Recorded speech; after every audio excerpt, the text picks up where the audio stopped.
Salve, salve, pessoal! Nesse vídeo nós vamos falar sobre a única banda brasileira que pode dizer que é 100% made in Brasil.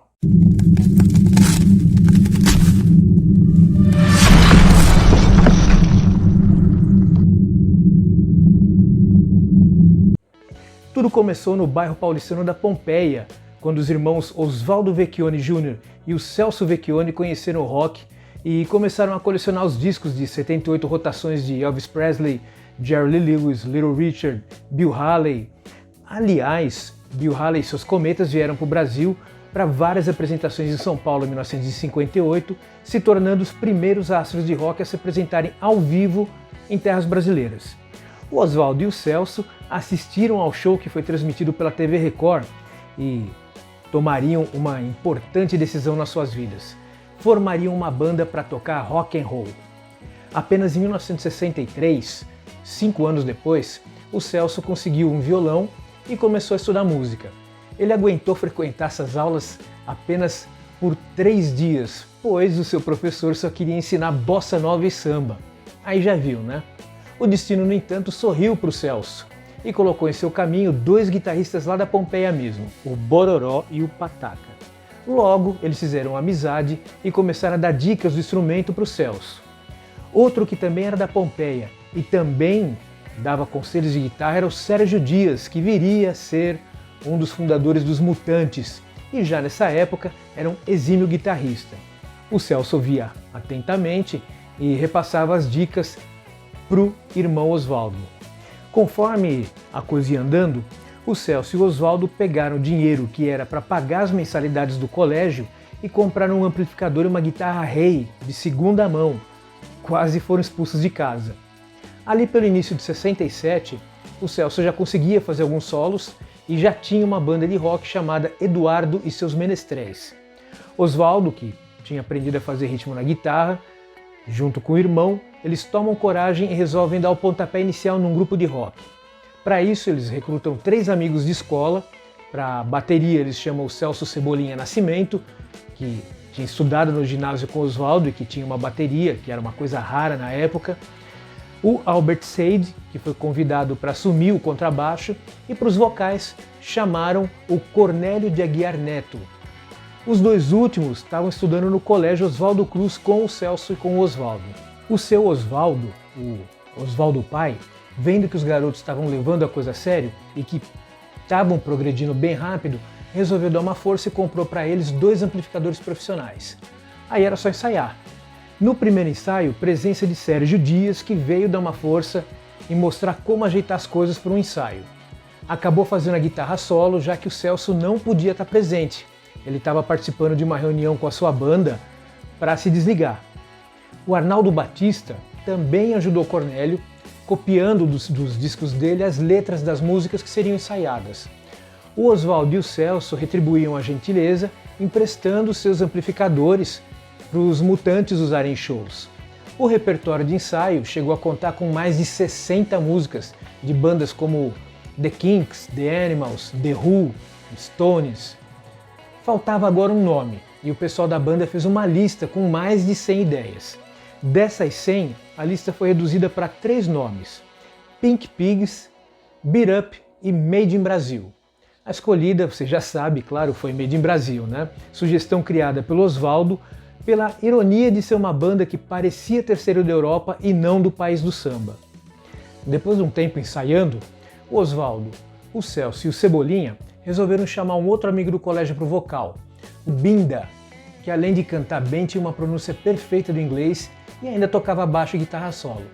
Com isso, além da troca de vocalista, o Alberto também saiu e o Celso e o Binda começaram a se revezar na guitarra solo e no baixo.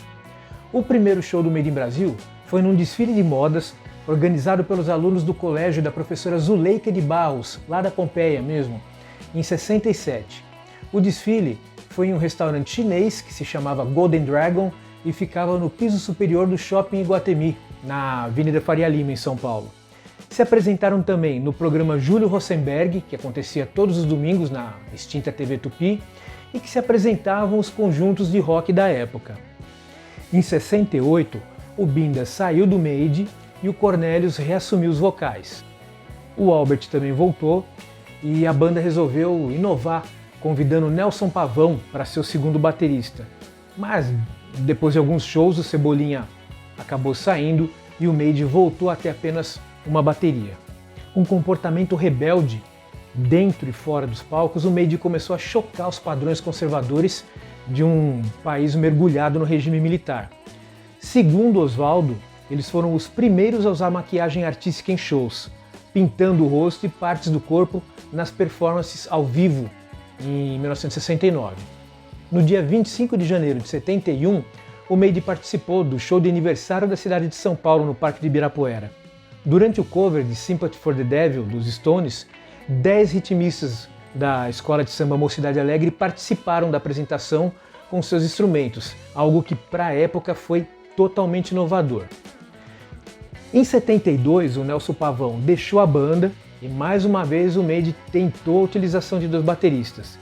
Entraram os feras Franklin Paulillo e Ricardo Fenili, além do tecladista Oswaldo Scavazini. Depois de mais de 20 apresentações no Clube do Palmeiras, o Oswaldo e o Celso resolveram que já estava na hora de partir para composições próprias com letras em português, que aos poucos eram executadas junto com os covers nos seus shows. Em 1973, o Oswaldo deixou a guitarra base e começou a tocar contrabaixo. Para a guitarra entrou um outro músico da Pompeia, o Wesley Noronha, mais conhecido como Lely. A banda assinou um contrato com a TV Record para ser atração fixa do programa Papo Pop, apresentado pelo Big Boy. Em 1974, conseguiram um contrato com a gravadora RCA Victor e fizeram seu álbum de estreia, Made in Brasil, conhecido como o Disco da Banana. Esse disco conta com o baterista Ricardo Castelo Júnior, que substituiu o Franklin Paulillo, e o Antônio Medeiros Babalu, também da Pompeia, que substituiu o Lely. É desse disco o primeiro clássico da banda, Anjo da Guarda. Após a temporada de shows, o Cornélio saiu da banda por problemas de relacionamento, coisa relativa às viagens da turnê e convivência diária com os outros membros da banda. O Júnior também saiu e o Ricardo Fenili voltou para a bateria. Depois de meses de testes, Percy Wise é escolhido para substituir o Cornelius. A banda passou por 3 meses em um estúdio de ensaios e depois de muito som e muito quebra-pau, saiu com 14 músicas e o álbum Jack o Estripador, que foi lançado em 1976. Esse disco trouxe mais clássicos da banda, como a que dá nome ao disco, Jack Estripador, Vou Te Virar de Ponta Cabeça, Os Bons Tempos Voltaram, entre outras. Vendeu aproximadamente 90 mil cópias.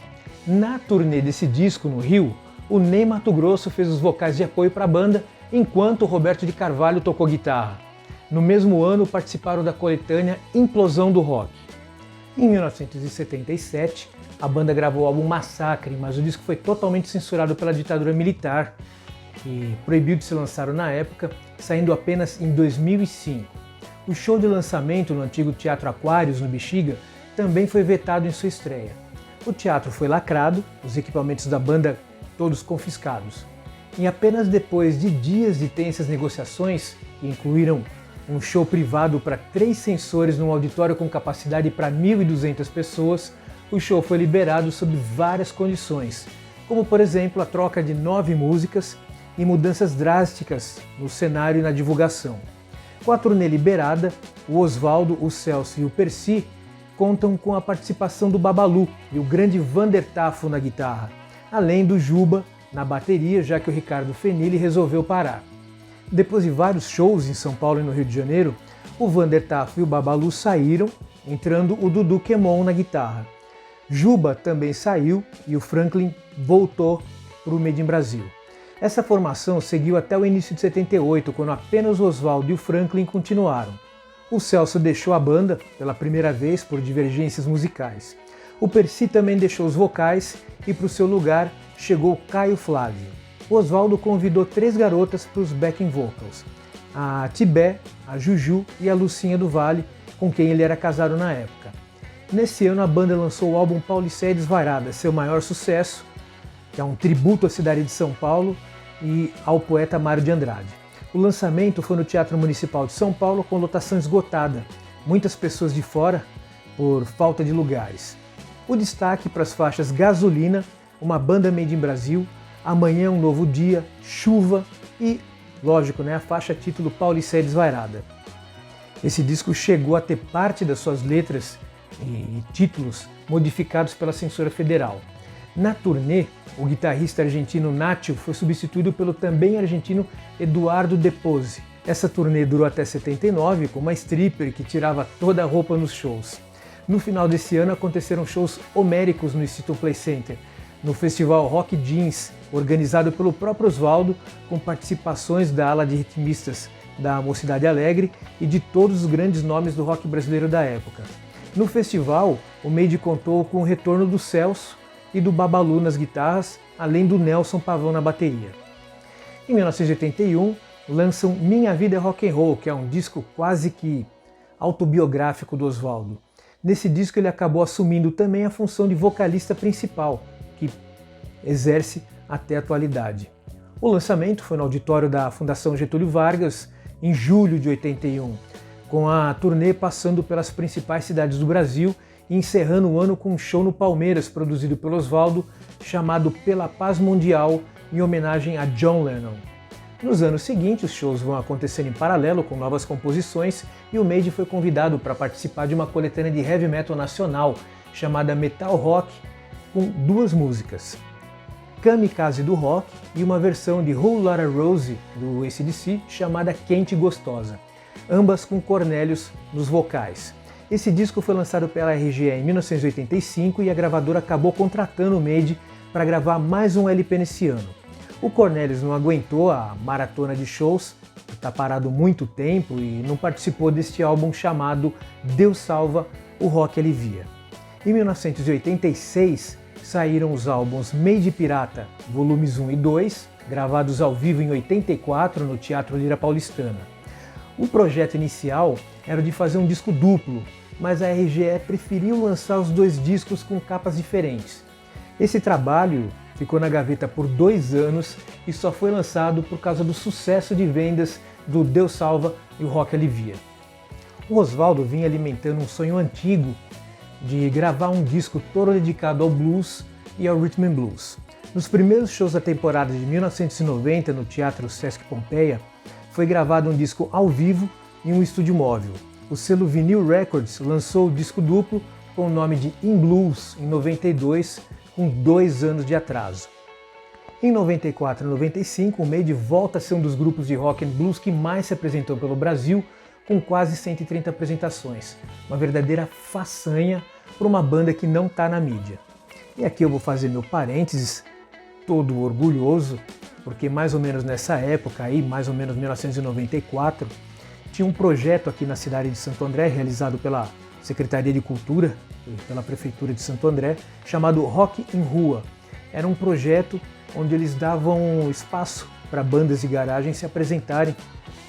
Na época a gente se apresentava no estacionamento da Prefeitura de Santo André, era montado um palco lá e todo final de semana uma banda diferente era escolhida, né? Tinha uma fila, eu não sei exatamente como é que funcionava a escolha dessa banda para tocar, ou as datas, etc, né? Num desses shows foi convidado uma participação toda especial do Made in Brasil e, por uma felicidade do destino, a minha banda, na época se chamava Colapso Verbal, foi a banda que abriu para o Made in Brasil, lá no estacionamento da Prefeitura. Tá aqui ó, a prova, que não me deixa mentir sozinho. Esse aí era o panfleto de divulgação, né, do show. E eu tive o prazer de abrir um show. Minha carreira artística, musical, não foi para lugar nenhum. Quem acompanha o canal já fiz esses comentários sobre a banda algumas vezes e todo mundo já sabe, né? Mas, enfim, o resumo da conversa é que eu tive o prazer, a honra, o orgulho de, na minha curta, nem tão curta assim, mas na minha inexpressiva carreira musical, abrir um show para os dinossauros, para a lenda do rock brasileiro, Made in Brasil. Seguindo o bonde, continuando com a história, Em julho de 95, o Made entrou em estúdio para dar início a gravações de um novo disco chamado Sexo, Blues e Rock and Roll. Antes de iniciar as gravações, o Rick Vecchione, sobrinho do Celso e filho do Osvaldo, assumiu a bateria da banda. As gravações foram até julho de 97 e culminaram com a comemoração dos 30 anos da banda e da gravação da música título ao bairro originário da banda, Rock da Pompeia. Com o término das gravações do novo álbum, a banda tenta negociar a venda do master, como foi feito no álbum Made Pirata. Como as negociações não avançavam, em 98 a banda resolveu criar o seu próprio selo e finalmente saiu o Sexo, Blues e Rock and Roll pela Made in Brasil Records. Aí, no final de 98 e começo de 99, o Made in Brasil montou uma nova turnê e botou o pé na estrada com um show acústico e repertório escolhido a dedo pela banda, com algumas músicas que não eram tocadas em público há anos e foram incluídas no show a pedido dos fãs. O resultado foi tão bom que o Made começou a gravar alguns shows que viraram o CD Fogo na Madeira de 2000. Tudo funcionou tão bem que a banda resolveu gravar um segundo volume no Teatro do SESI, com a participação de Netinho dos Incríveis, Vander Tafo, Elcio Aguirre e Paulo Ziner do Golpe, Caio Andrade dos Velhas Virgens, Eduardo Danui do Dr. Sim, Luiz Carlini do Tutti Frutti, além de ex-membros do Made. O Fogo na Madeira Volume 2 foi lançado em dezembro de 2001 com ótima aceitação da crítica. Em 2005 e 2006, o Made fez sua tour, intercalando o show Rock de Verdade, no formato elétrico, com o show Fogo na Madeira, no formato acústico. Em 2005, finalmente foi lançado o álbum Massacre, que tinha sido gravado em 77 e censurado pela ditadura, lembram? Em 2007, depois de 10 anos sem mudanças, a banda comemorou 40 anos de carreira com nova formação e uma turnê. Em 2008, o Made entrou no estúdio, depois do Carnaval, para gravar o CD Rock de Verdade, com 12 músicas inéditas e várias participações. O lançamento aconteceu no final de novembro de 2008. O Rock de Verdade é o primeiro trabalho da banda gravado todo de forma digital. Em 7 de janeiro de 2009, morreu tragicamente a vocalista e produtora Débora Carvalho, que atuou no Made por 19 anos seguidos, desde 1990. A banda sentiu muito a perda, mas depois de absorver a perda, seguiram em frente. Mais tarde, outra notícia triste abalou os fãs. O Cornelius Lucifer faleceu em 18 de julho de 2013, aos 65 anos, vítima de problemas respiratórios. Em 2017, em comemoração aos 50 anos de banda, foi realizada a exposição Viva Made Brasil, no Centro Cultural de São Paulo. Também aconteceram 2 shows comemorativos, um acústico, com os convidados João Gordo do Ratos de Porão, Serguei, Netinho dos Incríveis, Theo Werneck e ex-integrantes históricos, e um outro show elétrico com os convidados Eduardo Araújo, o Pompeu do Corsos e o Clemente dos Inocentes. A banda foi incluída no Guinness por ser a banda em atividade que teve o recorde de maior número de formações do mundo, acredite, são mais de 200. A banda, inclusive, já contou com a participação de 126 músicos diferentes, até o momento que eu estou gravando esse vídeo. Daqui para frente pode ser que até tenha mais. Atualmente, Osvaldo se recupera de um AVC e aguardamos ansiosos o seu retorno, deixando aqui os votos de melhoras o mais rápido possível. É isso. Espero que vocês tenham gostado e se você curtiu o vídeo, peço que deixe seu like, compartilhe com seus amigos que também curtem o bom e velho rock and roll e se você gosta de conhecer as histórias das maiores bandas de rock do planeta, se inscreva aqui no canal, ative as notificações para não perder nenhuma novidade. Cuidem-se, crianças, muito rock para vocês, até o próximo vídeo. Tchau, tchau.